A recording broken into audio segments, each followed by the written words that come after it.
What up? Good man. What's going on, man? Hey, yo. Well, Hey. Yeah, man. How are you? I'm doing good, man. How you doing, man? You sound tired already, boy. I know you Nah, just. man. I'm great. yeah, I'm great. It's a good day. You know what I'm saying? yeah. Try. I feel good. I just want to have a conversation. What's good, Troy? I just want to have a conversation with the people. You know what I mean? Talk about the things that are going on in sports. But before we get that, all that, we were not here for the last 2 weeks or week. We only missed 1 week. I think we just missed the 1 week. Yeah, well, we weren't here last week because we were away celebrating this older gentleman. Um, It's crazy. and celebrating this older gentleman his birthday, right? You know what I mean? You had a birthday recently, right? I Right? did have a birthday. You know, what I'm saying the way that you're referring to me as an older gentleman is just it's throwing me off. But go ahead. Are you a gentleman? I am that I am, sir. Are you older than I? I mean, slightly. I mean, we the same age, basically. You're no, we're not. We're You're one of those people that in school was like, nah, you 8. I'm 8.5. I'm older than you. You was one of them people, wasn't you, Mark? well, I was always the youngest person in school, so Uh huh. So just now about. you're just embracing it. Okay, I see. Yeah. Yeah, happy belated, bro. Like embrace the Hey, embrace the change, man. I You know what I know mean? I've embraced it. I just wonder why people are calling me old. I'm not old, man. I'm not calling you old. I'm just saying you are Oh, excuse me, older you gentleman. yes, you are an elder statesman. You are leading me. Elder statesman. You are an elder statesman leading me into the next decade. That's crazy. Are you not leading me into the next These decade of words my that you life? used in there just very curious. It was really peculiar, you know. Yeah, man. But But nah, man. Huh? I said, nah, it's cool though, you know. You know what I'm Uh, saying? I'll be telling you the same stuff really soon. not soon enough. No. But nah, man, for sure, man. My guy had a birthday, and I was lucky enough to be able to go down to South Carolina. I mean, excuse me, North Carolina to celebrate that with him. So I went down there. We celebrated his birthday. It was a pleasure spending my time with you and the fam. So you know what I mean. It was cool. Definitely was, man. I really do appreciate you showing up, though, man. Shout out to everybody else that showed up. If anybody else is watching, Yeah, man. You know what I mean. Seeing it eye to eye, man. You know what I mean. you know what I'm saying? Hey, I brung in for like when you were there, because like just for you guys that don't know, I had two different parties. You know, so I had one the first weekend when Mark was there, right before my birthday, and then I had one the weekend after. So the weekend that Mark was there, I brung it in properly like a 40-year-old man should. You know what I'm saying? Real chill, real relax. Had some drinks, didn't do too much. People asking me if we stepping out. We ain't stepping out nowhere, okay? Simple as that. And then for the second party, turned up a bit. Got all the alcoholic beverages up out the way. Went through about 4 bottles. I don't even know how many of us was there. It wasn't that many, but I drank. Trying to get that last hurrah. And, the binge drinking cannot proceed. You know what I'm saying? The binge drinking cannot proceed, man. That when it comes to that mark, then I'll tell you, yeah, I'm an elder statesman there. Yeah, I've man. done my time, and I need to now ride off into the sunset when it comes to that portion of drinking. Hey, listen, man, I'm not out here to impress nobody anymore when I drink, man. I get where I'm going, and I'm good. I'm not out here to impress you. I'm not here to battle you. This not a battle, like you know what I mean. Yeah, look, man, I'm trying This to ain't look. no turbo ozone situation. This ain't step up. Like No, absolutely The not. Drink Champs edition? Like, nah, I'm good. Look, I'm just trying to. I'm trying to get. See, y'all trying to get here. I'm not trying to be there. Mhm. Being here brings you all the way down here for the entirety of the next day. We're not trying to do that. You know what I'm saying? I'm just trying to be right here, right where I need to be, and maintain. If that leads me to drink for 12 hours, then so be it. But I'm not, like you said, it's not a competition, and it definitely ain't a race. Like, Absolutely not. not at all, man. At all. But anyway, I know some of the people out here are still out in that point of life where they still want to race to get that stuff done, and they still feel like they got to drink to keep up with each other. And they're like, "Oh no, shot o'clock, bro." Nah, we good. Yeah, I was hearing that way too often after you left, Mark. I'm like, y'all bugging, man. I was like, and then I'm like, you can't see I got a whole drink in my hand. Y'all taking shots and then sitting down. I got a whole mixed drink filled to the brim in my hand. Like, no. But nah, man, shot o'clock and all that stuff is how you end up crashing out. And nah, I'm not trying to crash out. I'm not trying to be one of those guys. Next thing you know, I'm racing down the street in the Lamborghini. No, thank you. Not going to be me. So I'll leave that for the people like Rashee Rice to do. Yeah.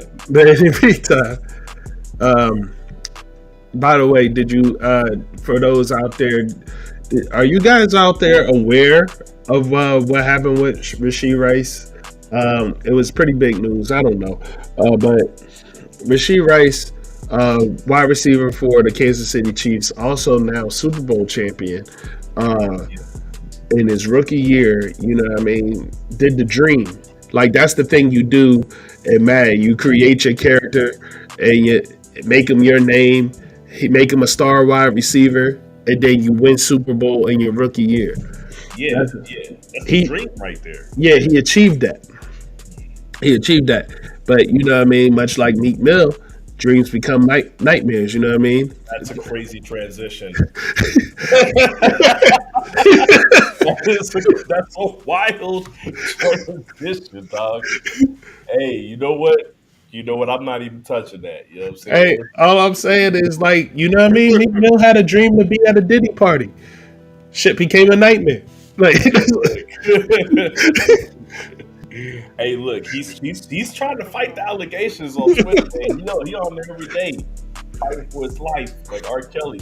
Yo, I haven't. Speaking of Meek Mill, I have never been more convinced that something happened to somebody by watching their watching their Twitter account. Like, I was like, oh, something definitely happened to you, bro. Like, hey, that man. Hey, Mark, you know what it reminds me of? Do you remember this? You know, I don't know how many Super Bowls ago this was, but it had that one Snickers commercial where the dudes are working on the car together, and he put his hand on the hood, and the other dude put his hand on the hood, and their hands touched, and they both just looked at each other, and they just started doing a bunch of manly shit. Like one of them was pulling a car by a rope with his teeth, a patch of hair off his chest immediately. Like that's what Meek Mill is doing right now, dog. It's like, oh, so you're the straightest man on the planet Earth? Okay, yeah, something happened to that boy. Yo, Meek Mill fighting the allegations sounds like a Steve Carell and 40-year-old version. Like, you know when he was describing like holding the titty, he was like sandbags. Yo, like, fighting the allegations. I was like, oh my god. He's like, yeah, nobody likes it more than me. Like, I love the pink. Like, what? Who talks like that? Hey, I can tell you who talks like that. I knew a few people that used to talk like that in high school. They don't talk like that no more. Look, I'm just saying, bro. There might be a specific segment of the population that talks like that. Right. But yeah, that boy Meek. Look, man, I don't know what happened to him, but something happened to him. We know that. Exactly, something happened. But back to Rashee Rice, man. Yeah. His dream became a nightmare real fast because he was living fast and loose, and then became fast and furious. And he crashed out. But much like the movies in Fast and Furious, he walked away. Like six car accident. Um, Six car accident.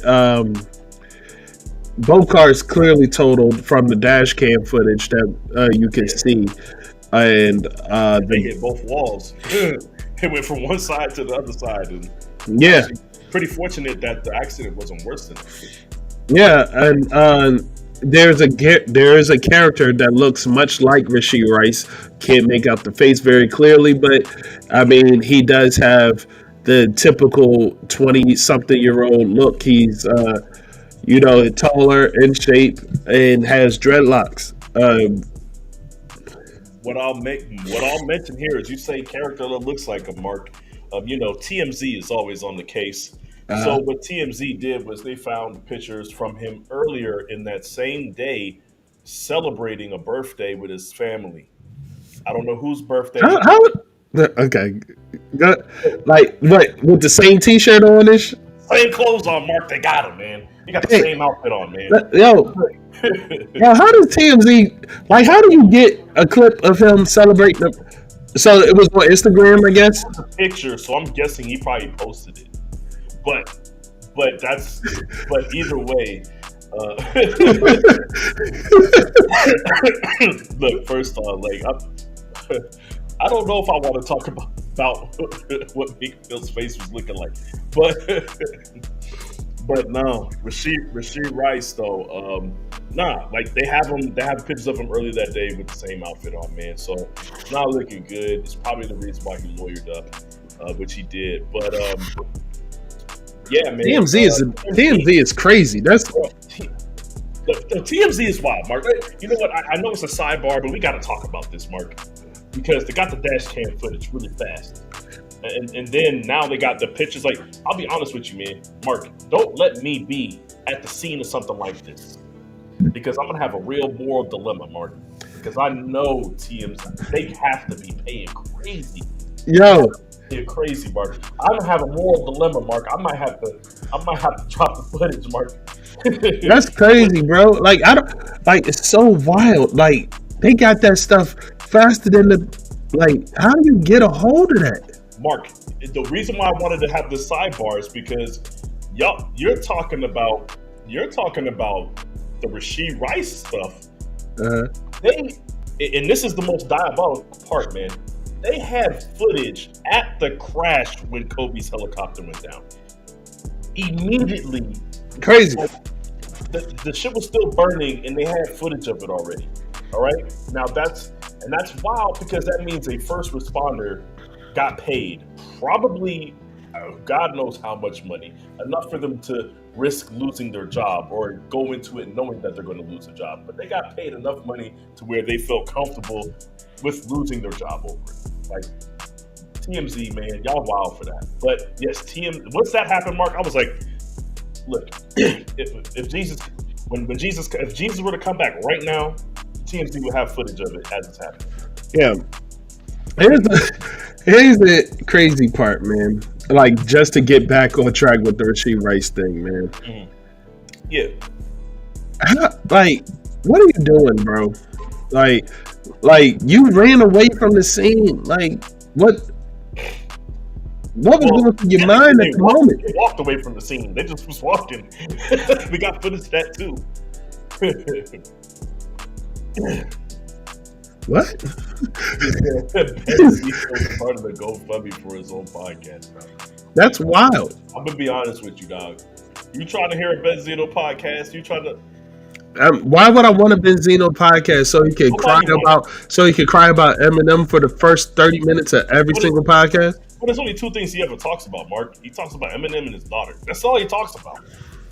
Yeah, and how he used to be, and like how he used to be the starter of the source or some shit. Like, nobody gives a fuck. but it's funny because in recent interviews he's been talking about how he fumbled that bag. He was like, "No, I ruined the source. I did that. It was because of my own personal feelings." Like, you didn't have to come out and say it. We knew you was on some F shit. Yeah, you know what I mean? You know what I'm saying? We knew you was on some BS. You know what I'm saying? Like, we all knew it. That's why we started. That's why everybody started switched over to double XL, man. Like, you had it, man, and you messed it up. So Nah, man, I'm not trying to hear what Benzino got to say, man. Nah, I ain't my time. I'm looking for no Benzino podcast. But back to the Rasheed Rice stuff, like you said. What was he thinking? I don't know, Mark. Sometimes these players, they get to the mountaintop. They're on top of the world. These guys are also young. No, here's my biggest problem with this, man.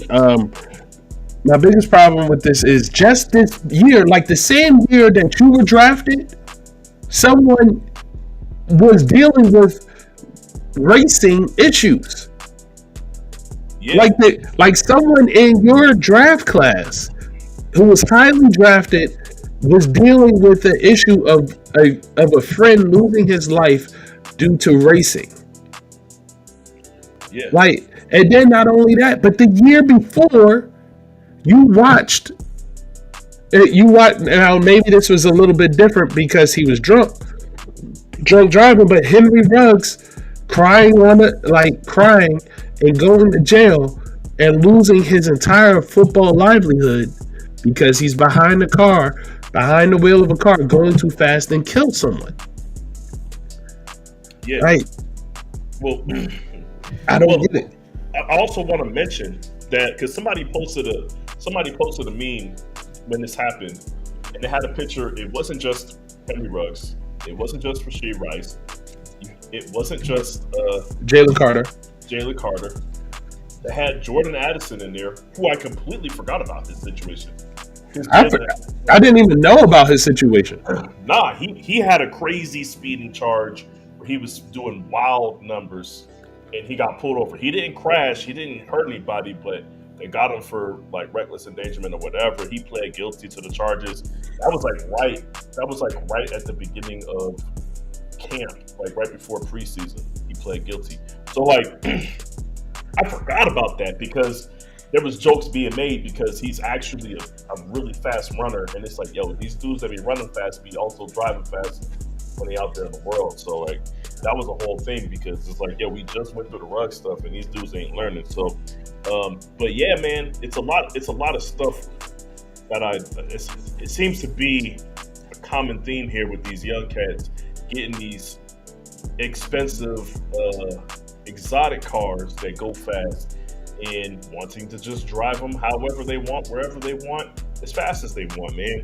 And there's enough examples out there, like you pointed out, Mark, for them to just look at it and say, yo, maybe I should chill because, you know, Jalen Carter was supposed to be making a lot more money than he is right now. I mean, he still went 10th overall, but he was supposed to be making top 3 money, which if you look at the pay scaling, it's different. Top 3 from 10 is different. It is different. So that's what I'm saying. Like, he was supposed to be, he still is okay, but he was supposed to be making more money. You know, Ruggs is in jail. You know, Jordan Addison got away with it, essentially. But he ain't get away with it. But he ain't get away with it. Thank you. You know what I'm saying? Like, nah, man. He's lucky that he. And then, I mean, maybe Rasheed Rice is too young to remember John Jones' situation. Like, maybe, yo, but and then not only that, but all right, man. I look at this and I say the NFL is probably going to come down hard on Rasheed Rice. They're about to make him. They're about to make a crazy example out of Rasheed Rice. Yeah, they don't have a choice but to, man. Because damn, that's great. Devon said, "Which John Jones situation?" Well, there's only one time he hit someone and ran. So look, man, look, what he hit someone and ran. Is that the same time they found the coke in his car? Yeah, he hit a pregnant lady and ran. It was a whole incident, Devon. It was dude, like that was a wild one. That was a while ago. Rasheed Rice was probably in elementary school when that happened. Elementary school, middle school, maybe probably elementary school. Yeah, right. But yeah, but either way, man. Like, which John Jones situation? Look, John has been in a lot of situations, bro. Like John is a wild dude. You know what's crazy? I've only heard of one situation that he was in that didn't involve some type of cocaine. But that just because it wasn't part of the report doesn't mean he wasn't high. I'm not going to forget him being downtown Albuquerque, dead in the middle of COVID, when nobody's supposed to be out, 2 o'clock in the morning, drunk, firing off rounds down on Central Ave. I didn't know what. Oh no! This is news to me. What? Oh no! You know why it's not? You know why it's news to you? It's because the cops arrested him, but then they didn't charge him. They let him off. They probably didn't want him to get in trouble.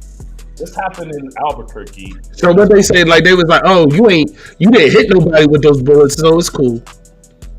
I'm guessing. Well, but here's the situation: somebody reported gunshots, and you got to think it's a dead in the middle of COVID. It's not like downtown is bumping. There's a bunch of people outside. The man was firing out shots, and somebody reported it. And they come out there and they see none other than John Jones, and they're like, "Oh!" But it's already been called in, so they have to respond. They have to do something. They arrest them, but they don't charge them. They let them off. But yeah, that's crazy. That was like I want to say, man, I want to bring up the article. I want to say it was like May 2020. Like I'm talking about dead in the middle of COVID, like. But yeah, that's the only one that I know that didn't involve any coke on him or usage. But I mean, well, this is off track, but Albuquerque is apparently a place where you could just shoot shots and nothing happened. Because I just saw today a reel or whatever where this dude was filming, like these two guys were downtown Albuquerque and they were in an argument. And then, the young white dude started busting shots. And then he was running down the street. But the wild thing about it was he was doing it. There was a cop car, on the same block with the lights blaring. And I didn't see no cops running after him or nothing. Like, he was just... Update on that. That man is in jail now. Okay, thank you. I think they just arrested him either yesterday or the day before. This is something that recently happened. I know exactly what you're talking about. And that's what the news article said, was he was downtown firing off shots in front of the squad car. Yeah. Yeah, it was literally in front of the car. I was like, that's crazy. They found him. But the reason why those cars are there is they block off the roads and they have the cops out there, so no cars are passing by. You can walk in the middle of the street, go to whatever bars and stuff. And to be honest with you, the cops are really cool, man. If they see you drunk and disorderly, they'll just kind of try to help you out, get you on your feet, tell you to go back to your car. They won't mess with you. You know what I'm saying? The cops out there downtown are actually pretty cool. So they say go home and drive drunk? Go? No. What I'm saying to go to your car, hey, you're with him. Who's y'all DD? They'll try to manage the situation like they're a friend instead of just being. Way to clean that up for Albuquerque. Yeah, no, don't get it twisted. This is one of the leading states for DUIs, and you do get in trouble for DUIs here. Crazy. Well, I see why. The cops are just like, "Oh, you drunk? Go to your car. Go." That's crazy. I get it. And then pull you over. That's filthy though.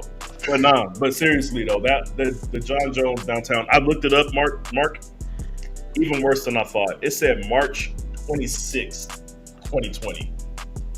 Oh, that was right. That's right then. That's right when everything got shut down. He was outside. He was outside, man. Right when it popped off. That's crazy. John Jones wild dude. Anyways, but yeah, I don't know how much more I want to say about this. All I can say is this: I agree with you, Mark. They're going to come down hard. They have to. In considering right now, it's just bad timing. Like I said, everybody had question marks about Jalen Carter. It's right after the Ruggs situation. Jalen Carter's situation seems to be fine. Jordan Addison had his situation right before the year started. Nobody got hurt. Seems to be fine. Now you have two incidences, which I want to talk about, which we're going to lead into. You have the Rashee Rice crash now, which looks really terrible because they basically fled the scene. And then you have Cameron Sutton, who was running from the law for 3 weeks because there was a domestic situation where he strangled his girlfriend, baby mama, whoever. You a wild guy, Sean. What? You was about to say some. You was about to say some female dog. I saw it slip. Baby mama. I saw it slip. You was like, he strangled something. I was like, whoa. What? What type of podcast are we doing? That's crazy. What type of podcast are we doing, man? I was not gonna say that. All right. Baby mom, girlfriend. I didn't know what to say. I didn't know what to call her. Wasn't gonna call her the B word. That's crazy. Okay, so you saying you slipped and you was going to say baby mom? Okay, absolutely, because I did say baby mom. Girlfriend. Okay. The point is, he was on the run from the law for the past 3 weeks, and they found him on Wednesday. Is not what happened. He turned himself in, Mark. The manhunt was over. In the beginning of the 3 weeks, when the Detroit Lions found out what the charges were, they immediately cut him from the team. So, 3 weeks long. Just seems like it's just bad. Like I said, it's bad timing with the Cameron Sutton situation, and then now you have the Rashee Rice situation. I think the NFL is like, yo, we're looking crazy out here. And if somebody would have died, and the biggest thing is one of the ladies that was involved in the crash had their 4-year-old son with them. Mm-hmm. And that's gonna be the reason why that there's nothing he can do for himself NFL wise. But that's also probably the reason why the state of Texas is probably gonna come down on him. So right now, it seems as though the Chiefs are riding with him, or not riding with him. They're trying to let due process play out. Yeah, and they still have him on the roster, but the way this is looking is it's looking like Rashee Rice is going to be missing this season from the NFL. If not for the entire season, he'll probably be gone for a minimum of half the season. If I had to guess what type of punishment would be coming down from the NFL. And it looks like Kadarius Toney may get another shot at being at a roster spot for the Kansas City Chiefs now. Disgusting. I don't want to hear that. I don't care what happens. Look, I'm going to go find Bobby Boucher. I'm going to go find somebody, bro. Ain't no way Kadarius Toney is lining up at wide receiver for the Kansas City Chiefs. If I'm anybody on that team or anybody, the GM, ownership, I don't care. If you're part of that organization, the fans will probably protest, man. Ain't no way. Yeah. But yes, it is. You know what it is though? It's an opportunity, Mark. It's an opportunity for Pat Mahomes to show the world that he's Pat Mahomes all over again. I was about to say he hasn't done it the last 2 seasons. No, all over again. That's what I'm saying. People forget every season, Mark. Every season people forget. And if you tell me that he don't have Kadarius Toney, he finally finds the number one receiver out of the bunch, and now he's gone, and they weren't planning for that to happen. They didn't move up in the draft. They didn't. You know what I'm saying? Like there was no contingency for Rashee Rice being missing. All right. Well, let's talk. Let's take it there. Let's take it to that. Let's take it to that position there. Where let's just take it from a football standpoint for the Kansas City Chiefs. Now that Rashee Rice has done what he has done, they got Hollywood Brown in the offseason, correct? Yes, they did. So they had picked up Hollywood Brown. They had Rashee Rice. I'm pretty sure that getting a wide receiver was not in their plans in the first round or second round of this year. And now, do you think their plans change now? Do you think they have to pivot now that this has happened with Rashee Rice? Because there's absolutely no way that he's playing this year. Well, they have to pivot, and the real issue here is they don't have cap space to go get somebody. They don't have cap space to make a trade and take on more. More money. Well, I mean, the way this is playing, I would believe that this is like once that he's fully implicated in met with charges, I would believe that this would be grounds for the Chiefs to just let him go and get that money back. Yeah, but he's on a rookie contract. He ain't getting paid that much. So that's what. Well, I mean, he was still a first round pick, right? Yeah, but he wasn't a high first round pick. I know he was 32. He was basically. Yeah, but what I'm saying is to be able to get the equivalent of somebody who's already in the league. You have to go get another person that's on a rookie contract. You're not going to get. There's no veteran that you can replace him with because of the Oh money. no, I was just thinking of them drafting. Oh no, absolutely. They could draft somebody. They can afford they could draft somebody. But I'm saying that's what I'm saying. That's the only way that they can acquire or try to fill that gap. So they have to pivot, Mark. Unless they're just saying we're going to ride with Hollywood and Right. bring and just see what McCole Hardman has to say. Like, are they bringing him back? According to Spot Rack, they're currently number 8 with 26 million in cap space. Okay, so maybe they do have a decent amount of cap space. So maybe they do make a move. But man, I don't know, man. If I'm them, right, and you're looking around the league, and let's say you got 26 million to blow, and you're looking to find a wide receiver, a wide receiver, somebody that you're just trying to bring in for a short term. Honestly, I would look for a vet. I don't know if you go after somebody like DeAndre Hopkins. I don't know how happy DeAndre Hopkins is going to be in his situation over there in Tennessee. He seemed to only care about the money. He's going to get the same money if he goes to KC, but also have a chance to win a championship. And he's getting like 16 mil, if I'm not mistaken, right? So, Something like it. something like that. So, I mean, if I'm D-Hop, shit, I'm looking for that trade. But I don't know, man. But they have to do something, Mark. And they have to and if they don't want to make a trade, then they're going to have to use one of these early round picks for a wide receiver. But this is the perfect draft for that, Mark. So I think it's the cheaper option. It's the better long term fix. If you plan on holding on to Rashee Rice through a suspension and him coming back, then I definitely think it's the better option to just draft a wide receiver in the first or second round. Yeah. No, and Rashee Rice was actually a second round pick, drafted 55th overall. See, yeah. Right. So, but yeah, he would carry a cap hit of basically $1.5 million. So yeah, that's not much. But anyway, it changes what they have to look out for. So that'll be interesting in the draft to see what happens from there for them because of this situation. But yeah, man, it's kind of wild. But speaking of drafts, I had an interesting thought, and this has nothing to do with anything. But with the rules changing in the NFL and hip drop tackle and things of that nature, man, there's a lot of takes of like, oh, this, like how this would affect the game this year and things of that nature, and I largely agree with most of them.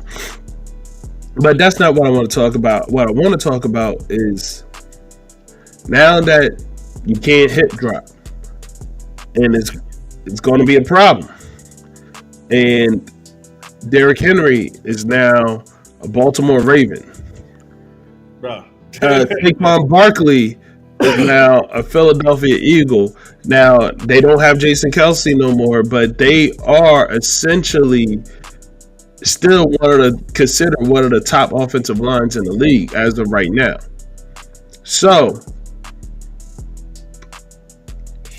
from a fantasy football perspective, what's the chances that running backs will be the first 3 picks in fantasy football drafts? I think it's very high, Mark, and we do know fantasy football. I would like to think that me and you know fantasy football pretty well, and I would like to think that me and you both have pretty good strategies when it comes to drafting. Let's be honest. How do you not take CMC within the first 3 picks, right? Let's get that out of the way. Right. Second, Derrick Henry. Let's just say that he doesn't get as much touches as Lamar Jackson, and let's say that he splits goal line touches with Lamar Jackson. you're still looking at over 1,000 yards and probably 14 to 15 touchdowns for Derrick Henry. You have to take Derrick Henry, like in the first 3 picks, right? That's the way I see it, Mark. And then Saquon on the Eagles, with the amount of throwing to the running back that the Eagles like to do, and you have to assume that this is the one scenario where Kenneth Gainwell's not going to poke his nose into the lineup. Then you have to say to Saquon, you have to take that chance on Saquon. Like, forget health, you have to go get him, right? So to me, I think it's a big chance that it'll happen in a lot of leagues. The only person I see possibly disrupting that, as far as a wide receiver take, actually no, I don't know if there's any wide receivers that would take over that. Maybe somebody step out there and take Diggs. Oh, excuse me. Maybe somebody takes Justin Jefferson, but I don't know if I want Justin Jefferson without Kirk Cousins over targeting him. You know what I'm saying? I'm going with the running backs, Mark. Me personally, if I had a top 3 pick, I'm taking one of those 3 players.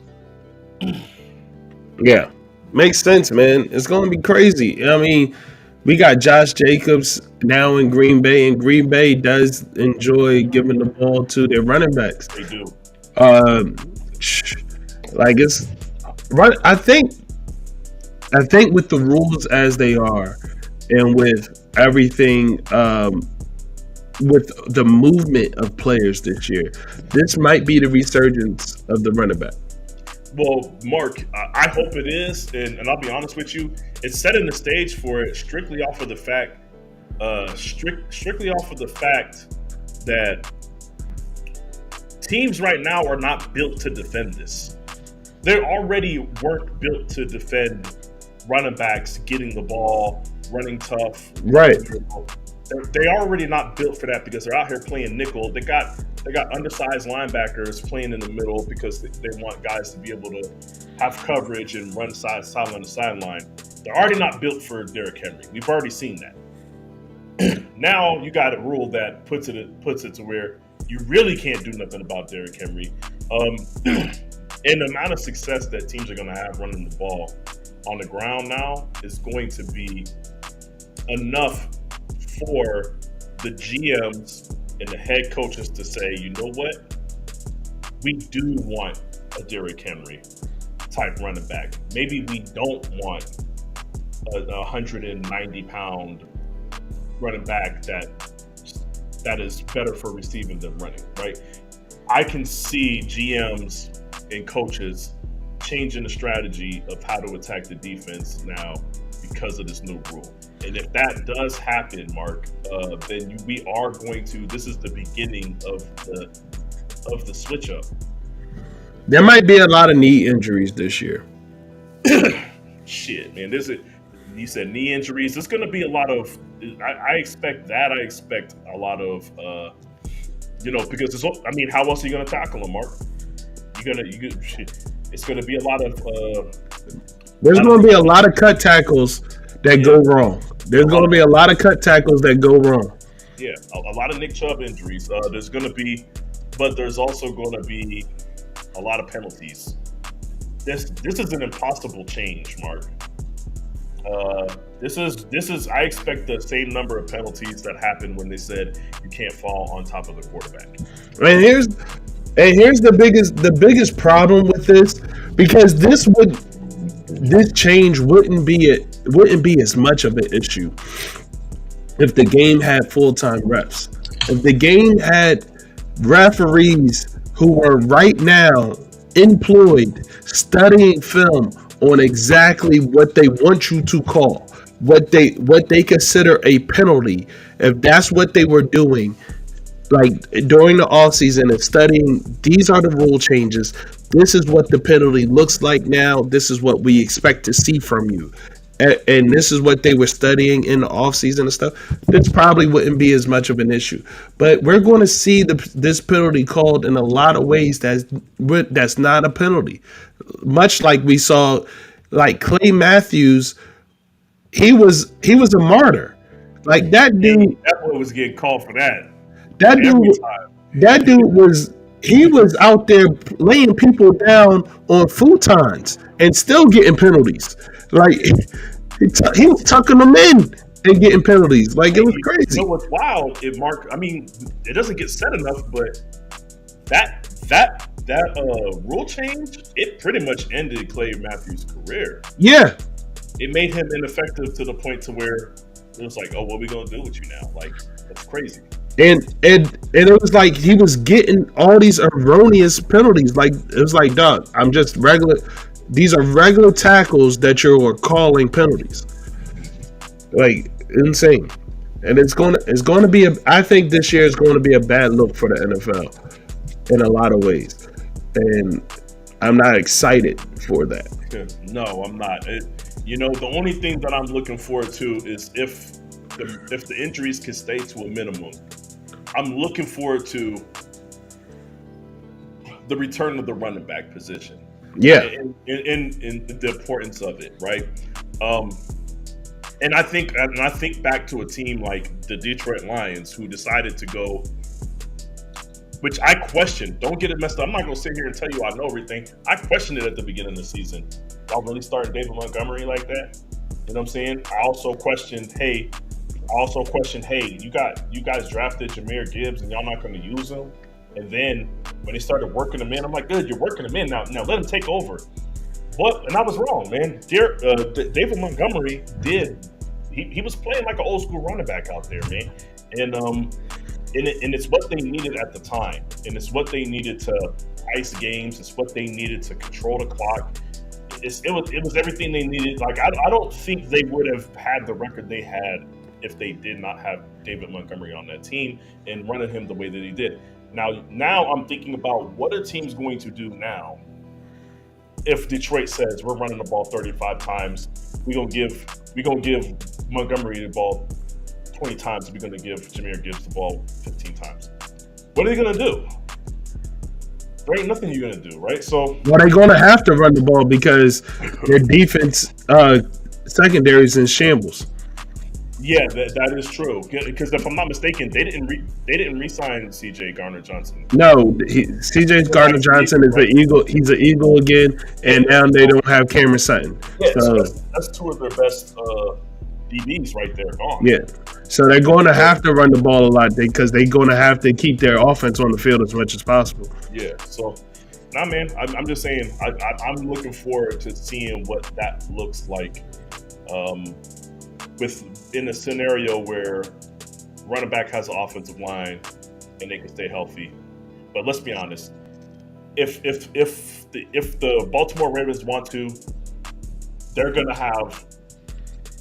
could have a 1,000-yard rushing quarterback and then also have a 1,500-yard to 2,000-yard rushing running back if they want to. They could just say, look, we're not throwing the ball more than 10 times a game, and there's absolutely nothing you guys can do about it. So, yeah.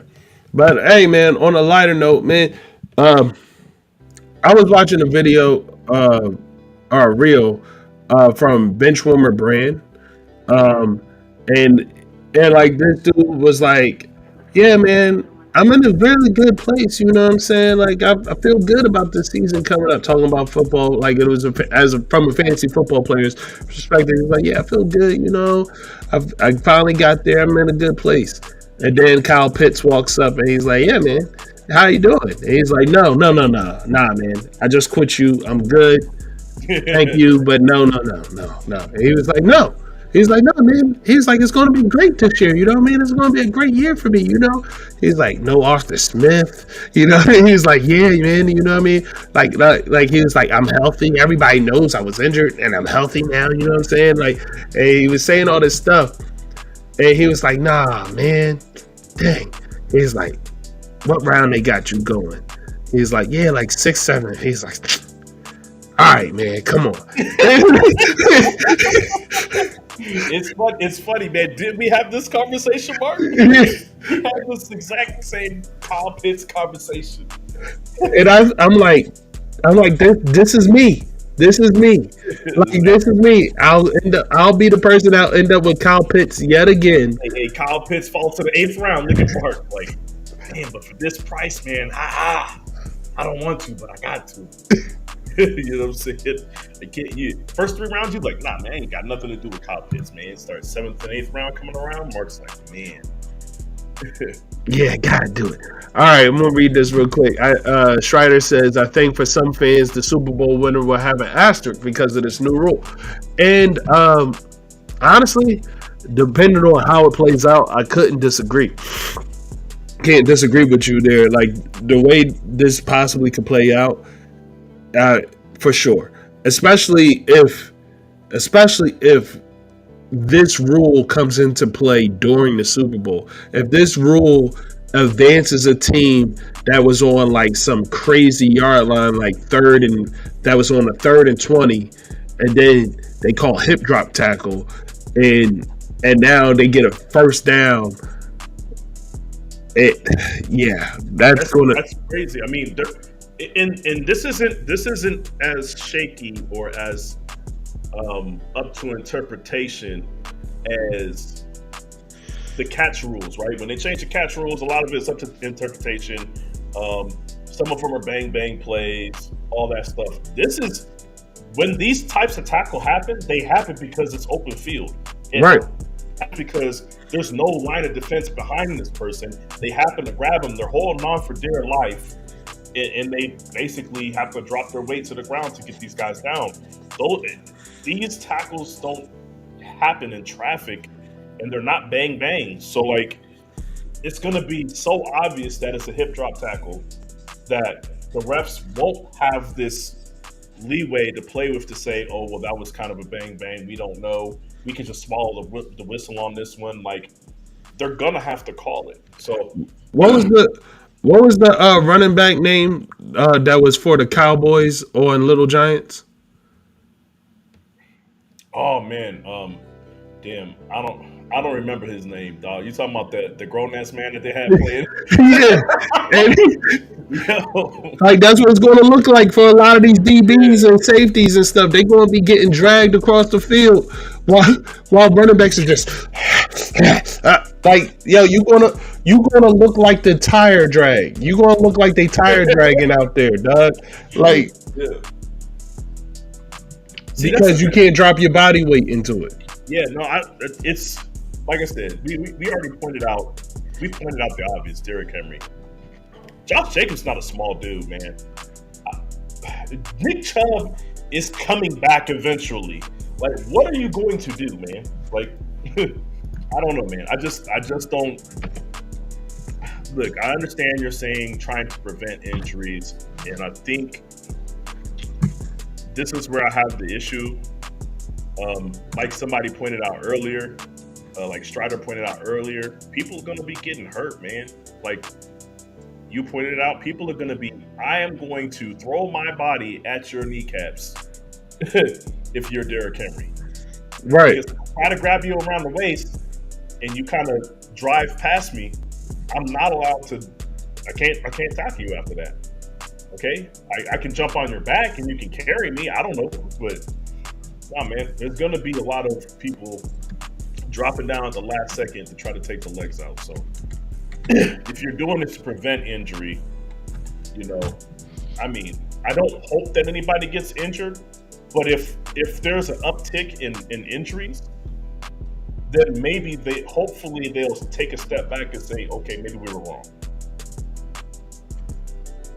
Yeah, I was just looking. There was a video about the update for Nick Chubb's injury, but obviously I'm not going to watch that right now. So, but anyway, man, just to get into something else, man. Yeah, I mean that's all we got for football for right now. The draft is coming up. We'll be talking about that on the next episode. Getting ready for the draft, but right now we're not prepared to talk about anything draft related. Mm-hmm. So, and I think we would be doing you guys a disservice if we were to talk about it, the draft right now, without doing our proper research. But anyway, one thing I don't need research on is something that happened last night, man. Or was it last night or the night before? That was last night. Yeah. So Angel Reese and Caitlin Clark, they got into it. Rematch, and this time Caitlin got the better of the two. Caitlin came, she saw, she conquered. 40-point game, uh, 9 threes. She did her thing, and as far as Angel Reese, not so much. Angel Reese got ejected, right? She fouled out. Yeah. Yeah. He So said, hey, I see you. I see you. Bello Spello says Angel Reese played dirty all year. Now, I'm not gonna say she played dirty all year, but she did play a physical brand of basketball, and there's no surprise that she got fouled out. She fouled out in one of the earlier games in the tournament, man. So you can't, you cannot, you cannot play this way against America's hero and expect to finish that game. America's here. I feel you, man. Look, man. I can tell you this, man. Like, I watched the game. I can tell you why she fouled out. At halftime, Caitlin Clark told the team, "Hey, man, I understand they're big. They're known for interior defense. We have to just attack them. They didn't get to the foul line in the first half, and she said, nah, we need to just go right at them, and that's what happened. They went right at her, and she's not the most agile person. She started fouling, like it happens. But Right. that's besides the point, man. Let's get back to it, man. You cannot, Mark. You came into the season wearing the villain cape. You know what I'm saying? You embrace the villainhood. You know, you said, I'll be the villain. I love it. I love being the villain. Cool. Now, when the villain now loses to the hero, okay, and the villain has been talking down to everybody, right, and bragging and trash talking. Once you do all that as the villain, you cannot now come back and then try to garner sympathy from the people of the city. You know what I'm saying? You can't do that. You can't go out and say you're the villain and then villainize the community and then in the end say, oh, you know what? You guys were mean to me. You guys were mean to me. You guys were saying mean things. No. You cannot be the victim and the villain at the same time. You said you were the villain. You chose that role. That's on you. Oh yeah, real quick, Bella said the girl guarding Clark had no business guarding her. That's the reason why they lost the game. Haley Van Lith she was the number 2. She was garnered as the number 2 player in the country when she went into the transfer portal and went over to LSU. Okay, you can't be the number 2 player in the country and get cooked like that. And she's been doing nothing offensively neither. You can't be bad on both sides of the ball. Like you said, she had no business guarding her. I think that team, they don't really feature Flo J enough. They don't Johnson. They don't feature her enough. I think she's the best player on that team. I think she's better than Angel Reese. I think she's more athletic. I think she's more of a leader. She does everything. She defends. She has ball handling skills. She can shoot. She can get to the hoop. They don't use her enough. That's who should have been guarding her. But yeah, I wouldn't say horrible coaching, but the coaching from LSU got out coached bad. No. All right. Well, listen, I don't know nothing about all that. Yeah, I don't necessarily. I'm responding to them. Go ahead. I'm just saying I don't necessarily care about all that. Like, I mean, because I don't want to talk about this for me. I don't want to talk about this from an X's and O's standpoint. I want to talk about this from the standpoint of, okay, you lost now. That's cool. But you can't be the pop and fly, talk trash, big talking, wheeling and dealing, flexing and all that. You can't be that and then be meek in the loss. Like, you still got to be you. Like, this is why 100% I respect Conor McGregor more. I respect Conor McGregor more than anybody in sports, because Conor McGregor is the same. If you feel like he's an asshole, a jerk, or whoever you thought he was, you still have to be that when you lose. Conor McGregor got his leg snapped in the ring. Yeah. And he's sitting there in the ring, leg broken in half, talking crazy, talking cash shit to the opponent. Like, you just lost in like one of the worst ways you could have, and this is the second time you lost to me. And it's like, and he's still talking cash shit as if he won. Like, yeah. You have to be that person. Like, because I say this because I don't know if this is true, and this could have been just some BS that was thrown out there, but I saw this in passing that said that they placed the crown on Iowa's bench. No, she did. No, she did. Okay, the crown wasn't placed on Iowa's bench. It was placed on LSU's bench, and from what I know, it was specifically, she placed the crown down at the beginning of the game on her own chair. You can't do that. That's what I'm saying. you say what you want about early in the year and the villain stuff. That was done on that same day. Exactly. You can't do that. Like, you can't do that. You can't be that person.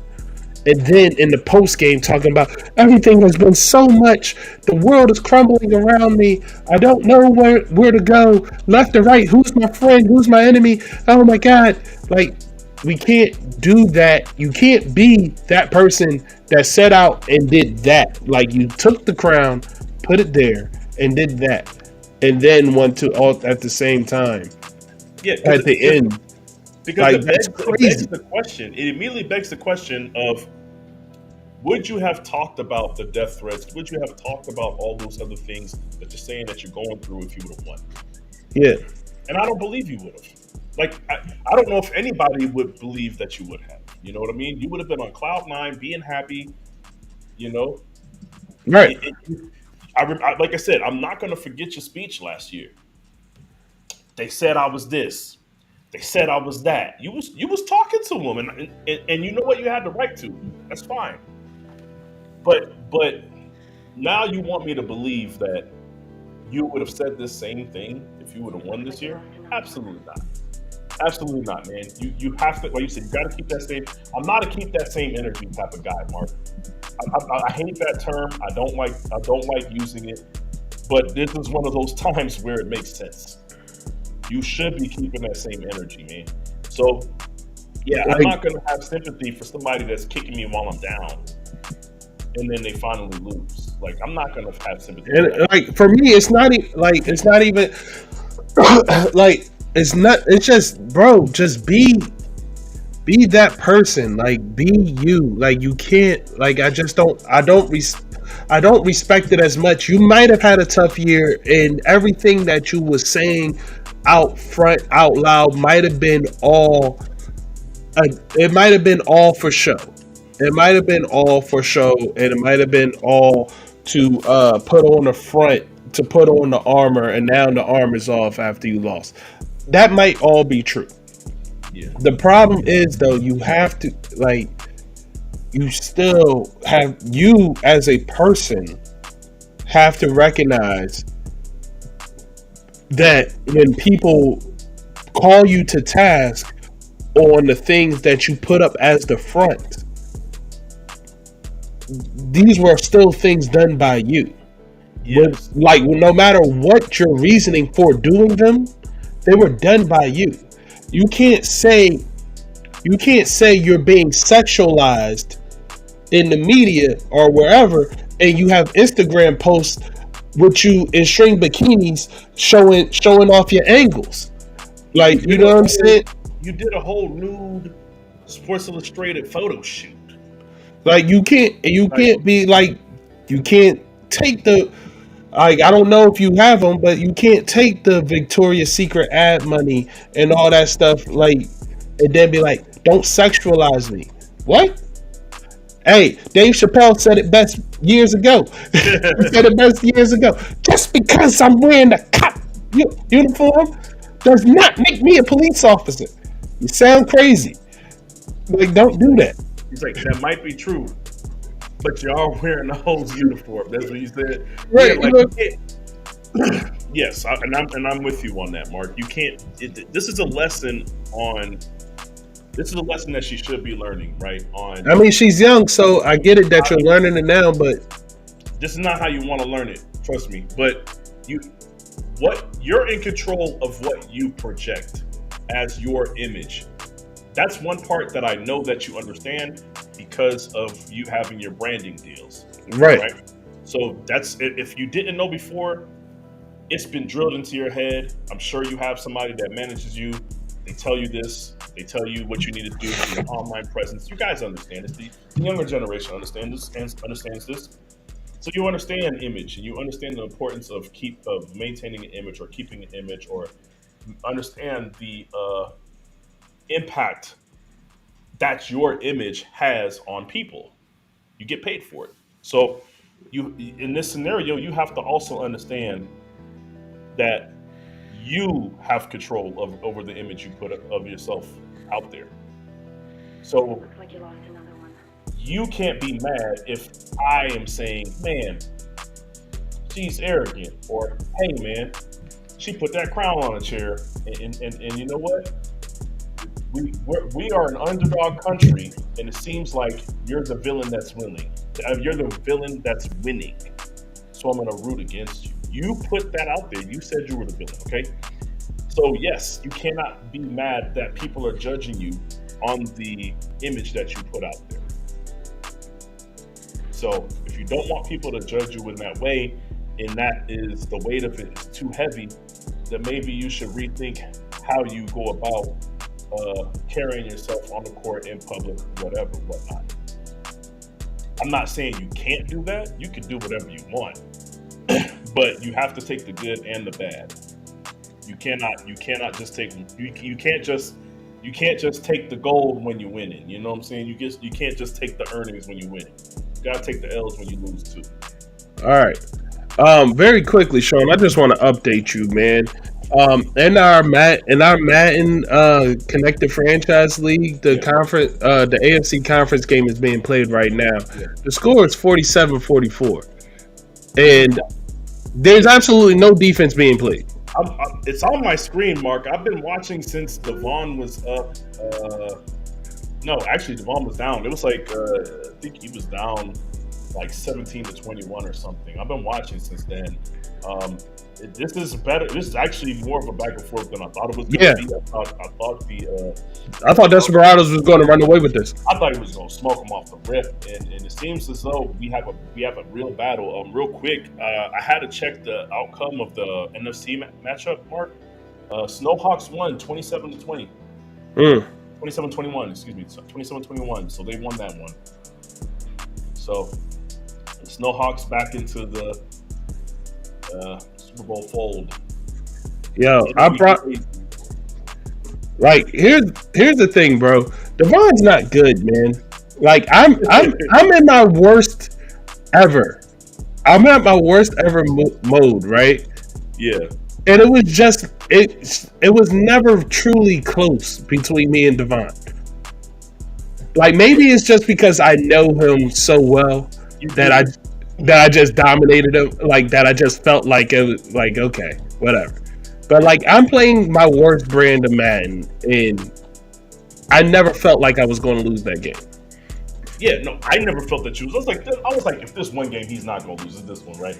So this is the crazy thing, right? So I had a conversation with Jerry, and Jerry was like, "Yeah, Devon can make it to the Super Bowl." I was like, "He could," and I was like, and he was like, "I know Mark." He said, I know Mark don't want that. Mark's going to be sick," and I was like, I'm gonna tell you right now, if Devon makes it, forget about winning. If Devon makes it to the Super Bowl, especially if he wins, I was like, I don't think Mark can give him credit. I think Mark is going to say it's BS, and he's going to say he was lucky. There's no way on this green earth that Mark is going to congratulate Devon straight up and just be like, "Man, you're the champ." It's not. No, I will. No, see, what you got wrong is I will congratulate him. I'll just move over to the AFC. That's crazy. You got to shut that down. It's like y'all clearly need help over there. Y'all need help over there. That's crazy. Right now, though, oh man, 4th and 5. This might be it. It's 157 left. 4th and 5. He's down by 3. He gets a touchdown. How did he get the ball back so fast? Dang, I just missed it. That's crazy. But anyway, sorry guys for getting distracted by that. Going back to this right here, like we were saying, man, Angel Reese stuff is crazy. You guys, man, I don't know if you guys that are watching play Madden, but you should check out our Madden League. Hit us up in the comment section if you ever decide to join or something like that. Yeah. But anyway, Caitlin Clark, though. Big game. Everybody's talking about Caitlin Clark. Caitlin Clark has been, she kind of took on her big name last year, but this year has been on a whole nother level. Oh yeah, it's been Caitlin Clark from the start of the season. Yeah, whole nother level, right? And so, Caitlin Curry, I see you. Yeah, I see you, Caitlin Curry. But here's the thing, man. People are upset. Like a lot of people are upset because Caitlin is drawing a lot of attention. She's drawing attention to the point where Ice Cube offered her $5 million to come play for the Big Three. He said, "Hey, forget that WNBA nonsense or whatever's going on over there. Come over here. Like, you know what I mean? I'll give you $5 million to play over here." People are upset with that, and they have issues, words, I guess, of things of that nature. They feel as though if she was to take that money, she wouldn't be helping to uplift the WNBA brand. And they also feel as though, hold up, why are you offering her this money and not us? Jemele Hill has talked about how she talked about recently how Caitlin Clark is not necessarily the best at the sport of basketball, and she's probably not the best woman to come out of college neither. But the recognition that she gets is much greater than those around her, and I tend to agree. And when she says those around her, she means those women of color, and in a lot of ways, I can agree with that. But here's the thing, man. We got to get over it. We know what the game is. We know what it is. We know why it is. We know why Luka Doncic is so popular over other players. Like, we know why Nikola Jokic is so popular over Embiid. We know what it is. So got to get over it and just kind of not accept it for what it is, but just be like, all right, cool. I'm just gonna anytime I play this player, I'm just gonna bust their ass. Like I'm gonna make sure I show it. Like every time, like this is your king. I'm gonna put their head on the spike. Like, you know what I mean? Like that's the only thing you really can do. Yeah. And as far as Ice Cube goes, I applaud Ice Cube in what he's doing, because Caitlin Clark is the Taylor Swift of basketball. If you had the opportunity to get Taylor Swift and have her represent your brand, you would, because Taylor Swift brings young white female eyes to your brand. Yeah. What up, Mark? But yeah, she brings young white female audience to you. Caitlin Clark is an inspiration to who? Yeah. The same part. Young to young white females. She is a young white female doing this, playing great at basketball. Yeah. She is going to bring the young white female audience and the young and just basically the white audience to your brand, period. So what Ice Cube is doing is that's brilliant to me. $5 million to so I could get my version of Taylor Swift over here and get that brand, that level of audience to something I've been trying to get an audience for. Yeah. Absolutely. If I had the chance to get in on the ground floor with Justin Bieber or Taylor Swift, I would do it. Like, Yeah. Regardless of what you thought of their music or their skill set, right. that's not part of it. You just it's a look, man. These millionaires don't become millionaires because they care about a lot more things than money. Okay, I'm not saying that money's the most important thing, but it's pretty high up on the list for you to even become a millionaire, right? So yeah, this is a money move, man. It's very simple. Let's keep it real, like we are right now. So far, America is mostly white. You know, tribalism amongst human beings It's natural. It's a natural thing. It's not just a real thing. It's a natural thing. So, yes, that's why she's gonna garner that attention. That's why she does garner that attention. And if you're Ice Cube and you have your Big Three league, that, let's be honest, pretty much all the players are black. You're a black owner. It's 3-on-3 basketball. It's professionals, but it's not the NBA.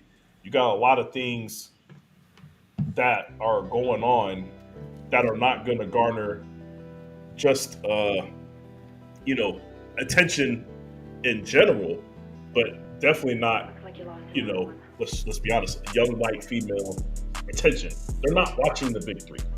Okay, that's an audience, that's a demographic that he doesn't have, and you're adding a whole separate demographic to your viewership. So yeah, it makes sense. As far as the jealousy with the WNBA players, I feel like they need to just chill.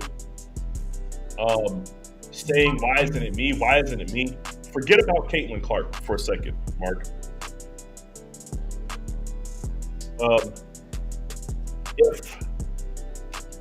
If Angel Reese had the same style of basketball, if she played the same style of basketball as Caitlin Clark, then I would he would probably take Angel Reese and offer her a contract quicker than she would a WNBA player. Right. Angel Reese's brand right now is bigger than any WNBA player's brand right now. Right. So that's my issue with the WNBA players that are complaining and also saying, hey man, you can offer it to her and not us. And they're hinting towards a black-white thing. And that, like you said, there's truth to it. But at the same time, Angel Reese has a bigger brand than you. Angel Reese has a better chance of getting an offer from the Big Three than y'all do. So y'all are doing something wrong. Y'all are on y'all high horses. Y'all not trying to hustle to get paid and all that. So, hey man, that's crazy. Hey, you know what? On another note, let's talk about what's going on with Caitlin Clark right now, man. If I don't know how my timeline got flooded with this, Mark, but every time I look, there's a post saying, "Oh, Caitlin Clark wearing a tight outfit. Everybody's in awe," and I'm just like, "Why?" I'm cool. I'm cool, bro. And they keep showing. There's like 2 pictures they keep showing of her. And it's like, yeah, and it's funny because somebody is trying to push this narrative, and then you go to the comment section, and people are just like, "Nah, I'm good." Nah, and then you got the Mel Gibson photos popping up in there. They got all kind of stuff popping. Like, I think somebody said she looked like Adam Sandler. Like people just putting up pictures of her, like pictures of who they think she looks like. Which dude do they think she looks like? It's crazy, man. So yeah. With that said, Mark, yeah, the Caitlin Clark stuff is getting out of control, man. Now they're trying to turn her into something that is the object of men's affection, you know. Well, no. See, now this is the funny thing, man. Because this is the funny part about it, man. Real quick, he said Mark Wahlberg. That was another one. Somebody said she looked like Mark Zuckerberg. It's crazy. Yeah, somebody did say she looked like Mark Zuckerberg in a dress. But look, but here's the funny thing about that, man. The funny thing about all of that to me is that, like I said, like you getting in on the ground floor with Taylor Swift. Like that's what this is. Taylor Swift, Justin Bieber train, like, and that's what people are trying to get at. Get at that young white audience, right? Now they like, yo, we see what Angel Reese is over there doing. Like that was like, hey, right. We see what Angel Reese is over there doing. She been selling it, and she been moving it by doing this. Hey, Caitlin, go put on the skirt. Like, and it's like these thirst traps.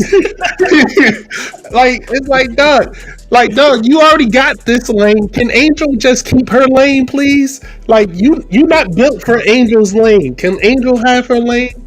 Like, let her have that. You know what I mean? Like, you got your lane over there. Angel got the sexy lane. Can she be the sexy basketball player? You don't try to be the sexy basketball player. Don't do that. Yo, shout out to Bellows, man. Shout out to Brian Bellows for keeping it a buck, man. He said, "Look, I got low standards. I would. You know what I'm saying? but see, you know what it is, though. See, the fact that you have to put the caveat out there to say I got low standards, so she would fit in the low standard category, is what you saying. Look, man, I'm not. Hey, Mark Madness is crazy. Sorry. Nah, man. Look. I'm not here to do that, right? But I'm just here to report the news. I'm just telling you what people said she looked like. But Bellows also mentioned the money that she's being offered by the Big Three is more than what she would be getting paid in the WNBA, and that's true. Yeah. Oh man, Mark said she late night work. Oh man. Bro. Y'all killing me. Look, man. Look, those thoughts are the thoughts of the people that are making these comments. You know. Yeah. I can't control what anybody is saying out here. Don't hit me. Yeah. Look, right now. You know what I'm saying? Because once that train gets rolling, you go against it. You're gonna get ran over. I ain't trying to get canceled before we blow up. That's all I'm saying. You see what happens when people go against Taylor Swift. Like, yeah, man. Like that. No, 100%, man. Don't do that. Don't but no. Shout out to Caitlin Clark, man. I think she's a phenomenal basketball player, but the way she's getting treated right now, she's not Larry Bird. Like, they treating her like she's the Larry Bird of the WNBA. She's not that. Like, she's not the best out here. She's not even in the WNBA yet. That's a crazy thing. Like, let's be honest. Because the WNBA is so small and they have so little teams, that level of competition is so much more condensed than in college, man. Like, show me you can dominate in the WNBA before you start getting that type of recognition, fanfare, and coverage. You know. But we are, like I said, we already know what it is, and we know, and it's just something you have to deal with as a player. And if you don't like it, don't talk. If you don't like it, don't talk about it. Just go out there and put her head on the spike every time you get a chance to. Hey, do her like they was doing Lonzo Ball, man. Yeah, embarrass that person. They was going at Lonzo Ball soon as his feet touched the court, boy. Yeah, I do like they did. What's his name? In football, at Tampa right now. You talking about Baker Mayfield? Yes. Yeah, when Baker Mayfield first came into the NFL, like, yo, they had no picks for him. Like, they was like, oh, you talk super crazy, and you think you that. No. Like, they lined him up real quick. They did what they did to Reggie Bush. They said they were gonna put a little hot sauce on his ankle. I don't know if you remember those comments. Yeah, that's when it was wow. Gator rolling Reggie Bush. Yeah, I hated that. I was like, come on, bro. Like, y'all doing too much. It was crazy that he was allowed to say that in the interview, bro. And nobody's like, I mean, he got fined barely, like, got fined a little bit. But I'm like, you can't say that. You can't do it and say it and then don't get suspended. That's crazy. All right. Yeah, but nah, man. But yeah, that's what they need to do if they really feel that way. Or I don't know, get your branding up. Everybody seems like trying to think of the one WNBA player's name. She's the tall, light skinned chick, not Brittany Griner. The other one is like 6'10". I can't remember her name, but she went and started That's me. OnlyFans. You know what I'm saying? And her brand is bigger than a lot of those other players. I'm not saying you got to start an OnlyFans, but I'm saying you can pay attention to your brand, and you can try to build your brand while you're in the WNBA, so that you can get these types of offers. So, Yeah. definitely Liz Cambridge. Oh, yeah. Liz Cambridge is another one that's in that too sexy lane now. Like, and she said she wasn't making enough money. She worked on her brand, and now she's good. worked on her branding. You mean if you call OF working on branding, all right. But before she went to Mark, first off, you can't just go in the OF. So before she went in the OF, she started doing her Instagram posts, her little sexy outfits on IG. She was doing that. She was doing some photo shoots and stuff. And then she did OF. You know what I'm saying? Like, she was like, look, even the IG money ain't enough. I need more. You know what I'm saying? Look, she did work on a brand. She didn't just jump right into OF. But either way, like I said, you don't have to do the OnlyFans route. But I'm just saying, look, you're not happy, do something about it. That's it. That's all I'm saying. Do something about it. All right, I feel you. Like Angel Reese is selling lingerie. She ain't got no OF. No, not yet.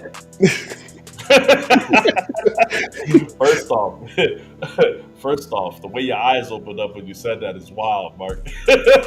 Hey, no, don't do me like that, chap. Hey, just a few minutes ago, I was about to call somebody a B word. So I don't know, man. I thought we was making assumptions today. I wasn't making assumptions. You started over the word. You started over the word. Bleh. So, like, I was like, I don't know. Hey, man. All I'm saying, man, is I'm too grown for that. Her OnlyFans is out my league. I can't do that. Too grown for that. Either way.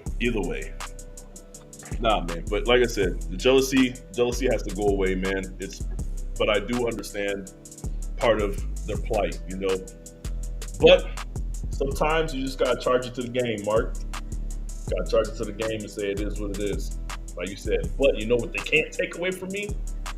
Me busting your ass when you step on the court. Exactly. You can't take that away. Yeah.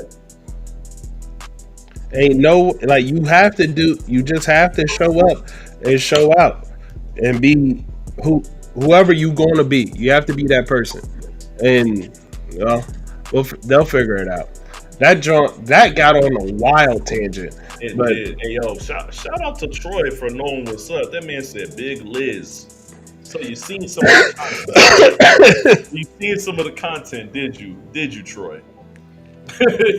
He a fan. Yeah, hey, Big Liz. You know what I'm saying? I see you, Troy. he a fan. But anyway, man. NBA, like, this is one of our last things, unless Sal got something to say.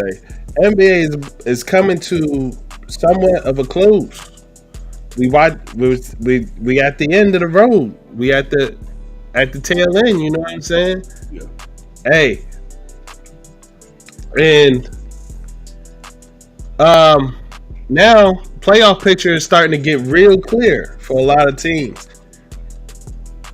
Some teams is getting a little bit murkier. It is. Get a little hazy out here. The Bucks. I saw a thing a few days ago. They was 30-13 when they fired their coach. 14-13 since Doc Rivers. Ooh, so you see the same thing I seen, Mark. Now listen, man. It needed to happen, Mark. Listen, I don't think Doc Rivers is a great coach. I'm sick of. I don't think Doc Rivers. But look, what I'm not going to tolerate. There is 1 year that I just cannot put on Doc Rivers. I cannot put the year on Doc Rivers where they lost to Atlanta. When they lost to Atlanta in the second round, the Sixers lost to Atlanta in the second round. I cannot put that on Doc Rivers. That is 1,000% Ben Simmons. Every day of the week, 1,000% Ben Simmons. Hey yo, this is nasty. God, I should have bet that. I should have bet that. I saw. Oh my God, I saw that. It was like plus 2,000 if the Wizards won. Shut up, dog. I swear to God, it was like plus 2,000. And I was going to bet it. Hey Troy, you put any money on that? You put any money on that, Troy? Let us know, man.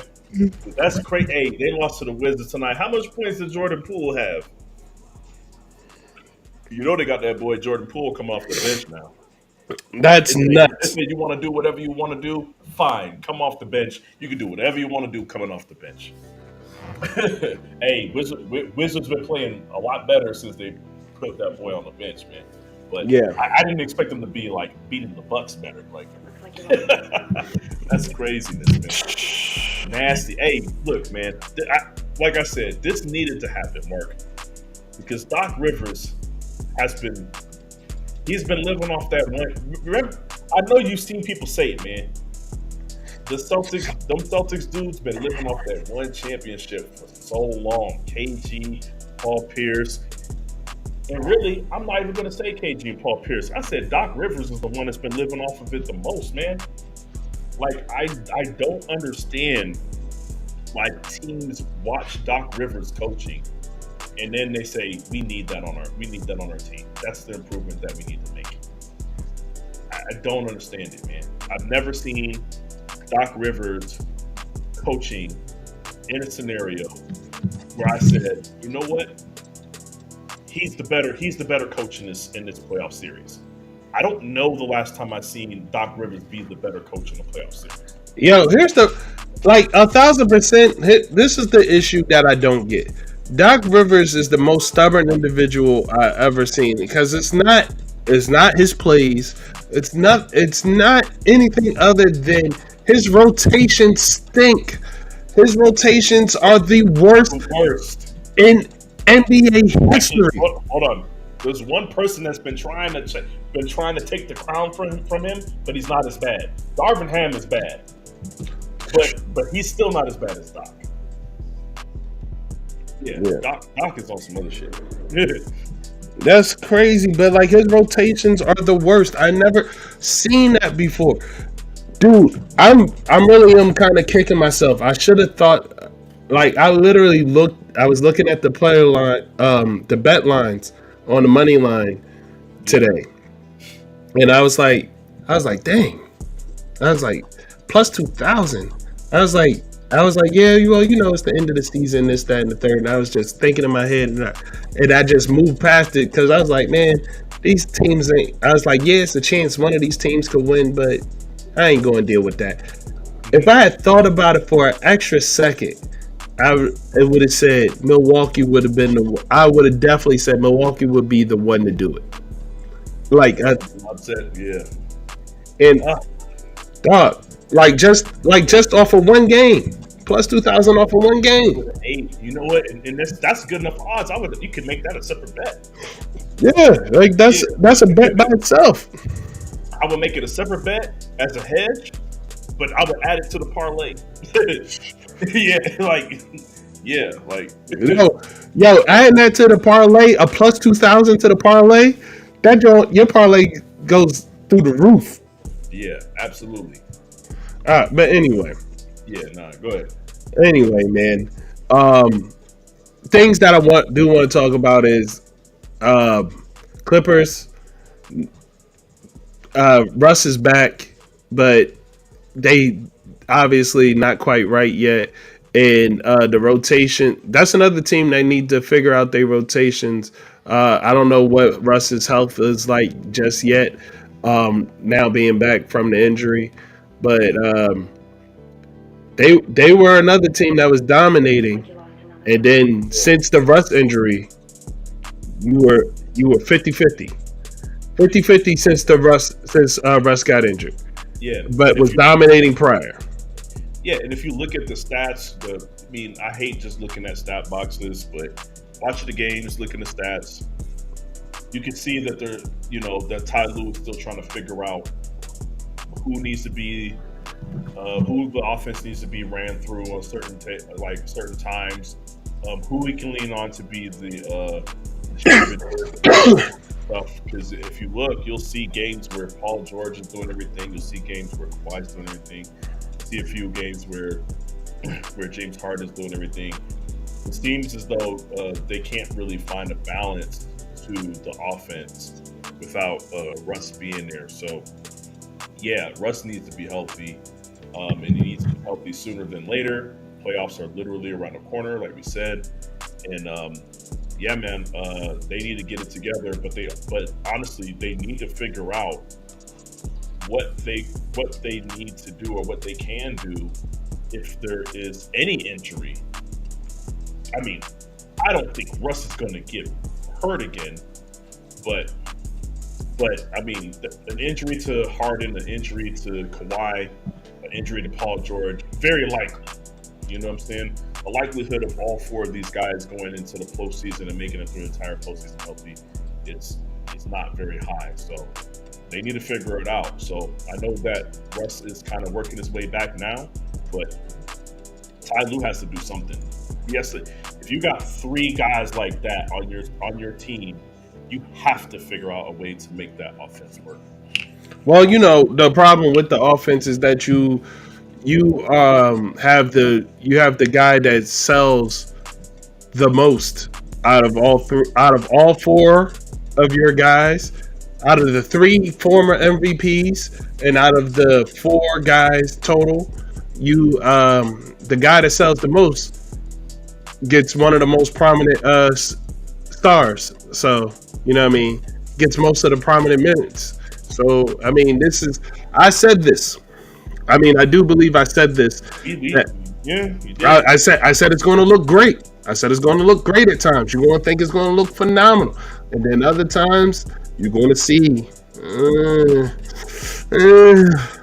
And right now it's and Ty Lue is stuck in a rock and a hard place because I'm pretty sure he wants to make some changes or do certain things differently, but Steve Ballmer put Harden on that team. Ballmer put Harden on that team. You can't make certain changes, can't do certain rotations. Nothing about that. When the owner put a player on the team himself. Yeah. So. And it's so crazy because it just goes right back to the I call him the analytics gang. You know, Ballmer is part of the analytics gang, man. And analytics mafia, if you will. You know, those guys, they will stop at nothing to get James Harden. And they will stop at nothing to make sure that man is on the court at all times. It just is what it is, man. Hey, man. If you're a hard body analytics guy, then that's what you do. Computer nerds, man. What are you going to do? Apparently, like he's like the analytics god. You know what I'm saying? But Joel Embiid was back on the court tonight. Last time I checked, they were down. What are your hopes for the Sixers? I mean, Joel Embiid missed a lot of time. What do you think? Like, what is your expectation for his level of health going forward? Right now, this is what I'll say. Joel Embiid, in the past, when I've seen him get hurt and come back within the same season. He's never 100% when he comes back. And then it takes him a little while to get back into the swing of things. They're up by 1 point right now, just to let you know. Okay. Yeah, he has been keeping himself in better shape as of late, Mark, and which we both have commended him on. And he has been, taking his off-season training more seriously. So maybe, I guess my hope is that he does come back quickly, because I think he is a lot more serious about basketball over the last 2 years than he has been in other times. So that does matter. His dedication to the game does matter. So in past years, I would say he's going to play hurt. He's going to struggle. He's never going to be 100%, even during the playoffs. But for this scenario, I think he gets his health. He does what he needs to do to get his health right before the playoffs come. And I think he can get right back to his MVP status that he was playing at before the injury. All right, listen. I just you ever just look at this Sixers roster, just look at it. Oh yeah, I have. Hey, do you ever just be like, yo, what the hell? What is this? What am I looking at? Now, I have. Cause straight up, listen, man. No Maxey tonight. But I'm just gonna run down who played today. Okay.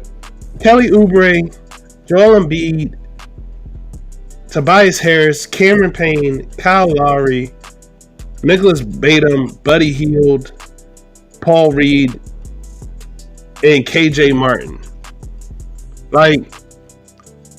4 years ago, this roster would have been lit. 4 years ago, you would have been like, yo, this roster is crazy. Yeah. Today, I'm like, why the hell is how haven't this team gotten rid of Tobias Harris yet? They owe that man money. That's why they owe that man money, Mark. And nobody want to take him. With that contract. That's why it sucks that they're stuck. I mean, we all knew it was a wrong move when they signed him to that specific contract. To me, I look at it, I used to think that Tristan Thompson was one of the worst contracts that I had ever seen. Looks like you lost another one. Because of how much money they paid him. Right. For being somebody that was good specifically to that particular team with that particular roster. Very niche player at the time. And I looked at Tobias Harris's contract, and I'm like, I don't even think he fits the team as much as Tristan Thompson fit those Cavs. And yet, he's getting a max deal. So, Tobias Harris, to me, from day one, worst contract I've seen in I don't even know how many years. And yeah, they can't get rid of him, but that is killing them. But I look at that roster, and I think of, like you said, it would have been lit 4 years ago. Nicholas Batum. Yeah. What has he done? I know he was in Charlotte before. He left Portland, he went to Charlotte. He hadn't done nothing since he left Portland. Okay? Nicholas Batum has been inconsequential to any team any team that he's been on since leaving Portland. He hasn't done anything, okay? That doesn't mean anything to me. Kelly Oubre has not turned out to be the person that people thought he was. I like Cam Payne. I'm not going to say anything negative about him. But Kyle Lowry is over the hill, okay? There's just a lot of things going on with this Sixers roster that just says, I don't know who put this roster together, but none of these pieces go together. I know who put it together. I know who did it. I know who put it together, but I'm just saying. I know who did it. I know too, but you know what I'm saying though. It's just take me back. Look, I'm not a Sixers fan, Mark, but take me back to the days when Seth Curry was on the roster. Yo, here's 100%. Here's the thing, 100%. This you went star hunting, and star hunting because you thought we could get a lot for Ben. We could get a star player for Ben Simmons. So let's do that. Let's get a star player for Ben Simmons. No, what you should have did was get pieces for Ben Simmons. You should have got pieces for Ben Simmons. Pieces that fit the team. But you did not do that. You went and got a star player that ultimately did not work. And now you got shambles. Shambles. Mark. Okay, here's a topic that we could talk about right now, real quick. When are teams going to stop star hunting, or AKA trying to build super teams? And the reason why I'm asking this question, Mark, is because there's only 3 times in the last 20 years that I've seen it work. You have Boston, which it worked for a season. You have Miami, you have the LeBron teams, right? Because I'm just going to lump them all together in one. Yeah, name every LeBron team that won the championship. I'm gonna lump them together in one, right? And then you have the Golden State Warriors, which really they just added a guy to a team that was already superior to damn near every other team in the league, right? So really, let's just say 2 instances. You have LeBron situations, and then you have the Boston Celtics. It's not a strategy that works, Mark. Even if you look at the Lakers when LeBron won with the Lakers in the bubble championship, they did have pieces. Anthony Davis was there and he was healthy, yes, but they needed Rondo. KCP was balling out of control because he was a piece in the right place. Like you look at the Denver Nuggets. They had pieces. You look at Giannis the year that they won the championship, the Bucks. Pieces.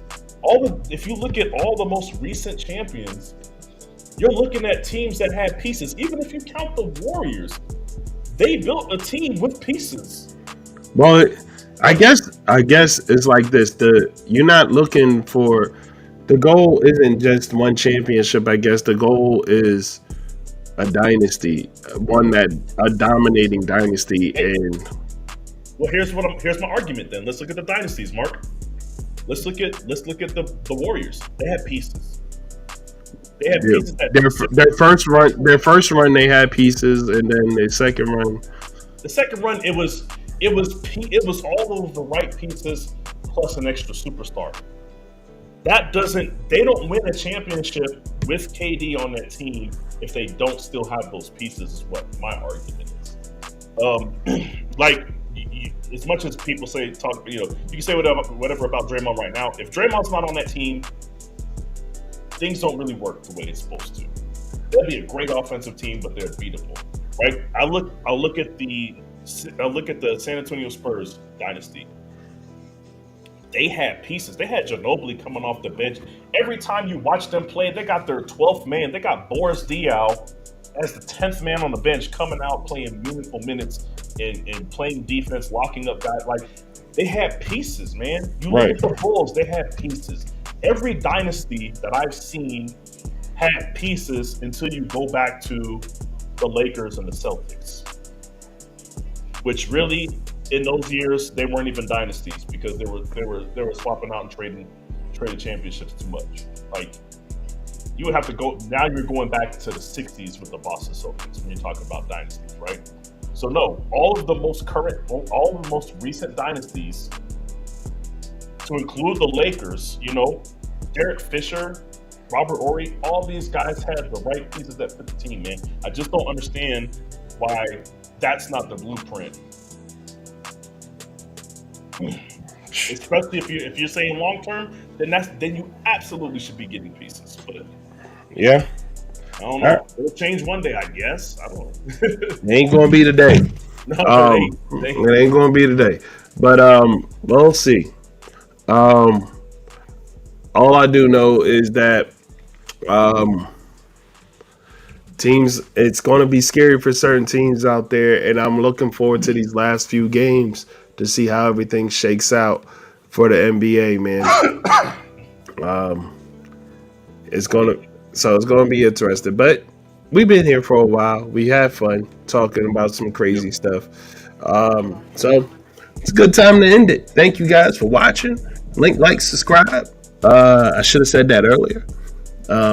I never say it early enough. I blame you, Sean. You're supposed to have my back. Hey, you know what? I'll hold that. I'll hold that. As the elder here, you know what I mean? I expect you to hold me accountable, you know what I mean? That's cool. I'm just saying. All right, man. Yeah. All right, you just saying, okay, yeah. You know? All right, man. Nah, but enjoy it, man. I appreciate you guys. Thank you for watching. Remember, the thoughts and opinions here is strictly our own, and a lot of this stuff is just for shits and giggles and fun. So please don't hold it against us too harshly. Yeah. Appreciate you guys. All right.